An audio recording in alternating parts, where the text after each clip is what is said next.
The top things that Americans do wrong when they travel to Italy, everyone goes out to eat and confuses servers by ordering in like the wrong order or asking for something that generally comes at the end of the meal, at the beginning of the meal, and then being really insistent that they should get what they want. That's mean and wrong, and you should not do that. I'm Katie Parla, author of Food of the Italian South, a cookbook about 5 regions in South Italy, and I'm making cozze ripiene, stuffed mussels from Puglia. So I start with raw mussels. This does not require the skill or elegance of opening oysters. You want to sort of bisect them, get your knife into a little opening. When these are all done, the raw mussel is going to be stuffed with a sort of bread filling and then baked. And the end result is going to be this like very savory dish that tastes like the sea. And just sort of wedge it open. You're going to catch some of the mussel water in this bowl, to which I'm going to add the stuffing. The contents of the stuffing include a little bit of cheese, which I find a lot of people believe you can't mix with seafood. I mean, I live in Rome, and if you get any cheese near a plate of seafood pasta, people will physically accost you. But in Puglia, they're quite open about mixing different flavors. You do find pecorino or sheep's milk cheese in particular is often used in fish dishes, in this case in the stuffed mussel filling. Stuffed mussels are found all over Puglia. In Salento, sort of deep south of that region, the very heel of Italy, they're prepared roasted, and they're a really common picnic item when people head to the beach in July and August. I first had stuffed mussels in 2006. It was my first trip ever to Puglia. My now ex-boyfriend and I were going to visit his family. We arrived at like 9 in the morning and his mother had basically cooked lunch for us. And the stuffed mussels were on the table with like a huge feast of seafood. And then throughout that 2-week trip in Puglia, we had stuffed mussels almost every day. And she would roast them, serve them at lunch, and then any leftovers could be taken for a late afternoon snack on the beach.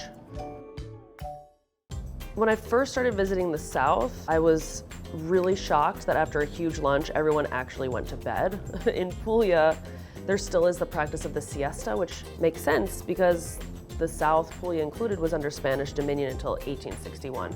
So you find these sort of Spanish cultural traditions there, more so than in Rome. So like, it's 2 o'clock in Rome, you're gonna find some shops open, even some offices.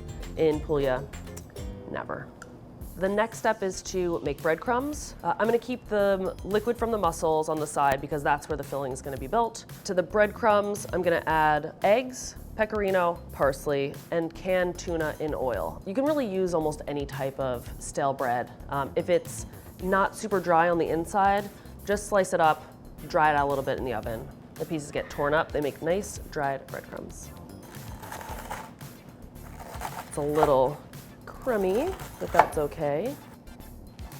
I would say like 3 cups of breadcrumbs, and to that you're gonna add the other ingredients. These 2 letters in Italian that drive me insane, QB, quanto basta, and they mean as much as you need. So when you get a recipe from a friend, it's just a list of ingredients with almost no method instructions. Tuna, quanto basta, pecorino, quanto basta. So it's as though you're intuitively supposed to know the right amount, but it's actually almost liberating because then you're in control of all the flavors and how they work together. Feel free to freestyle these recipes. And canned tuna in oil might seem like an odd ingredient. It's used pretty widely in Italy, and historically, the best parts of tuna were the ones that would be canned and cured in oil. And now, it's all about making a paste. Massage the egg into the breadcrumbs to soften them, and then make pretty homogeneous paste. You can already feel that the 2 eggs are being absorbed by the bread without fully saturating them, so I'm gonna add a couple tablespoons of water. If you have leftover filling, this is actually like a really perfect stuffing for peppers. Any sweet pepper, or even tomatoes. Cut them open, hollow them out, and then fill them with this stuffing and roast them until the tomatoes or peppers nearly fall apart. When it comes to seasoning, there's gonna be a lot of flavor already in the form of the cheese and the tuna, so I'm not gonna aggressively season this, but I'm gonna put like a little bit of salt and just a few grains of black pepper. Do taste the stuffing before you start filling the mussels, and then you can adjust the salt. Now I'm just stuffing the mussels, 2 to 3 tablespoons of filling into each, and you just sort of like squish the mussel. Not fully closed, you just want some stuffing overflowing. The last step is to slice tomatoes and then add them to the mussels and just distribute them randomly.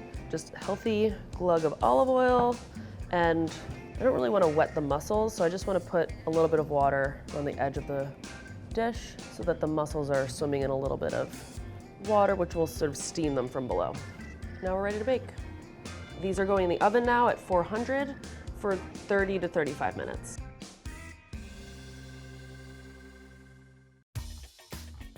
Ooh, looking good. The stuffing should look a little browned. The tomatoes are nicely shriveled. There's a little bit of sort of oily, juicy sauce at the bottom. These are ready to eat. All right, this is the best part. Time to eat it. I would love to drink some Verdecca, a Pugliese white with this. So you get the herbal flavors from the parsley, nice savoriness from the cheese and the tuna, really good mussel flavor. So this is one of the many recipes in the book that is not restaurant food, it's definitely home food. So you can bring a little bit of Puglia home cooking into your own home, or head to Lecce and the environs and maybe invite yourself over to a local's house for dinner.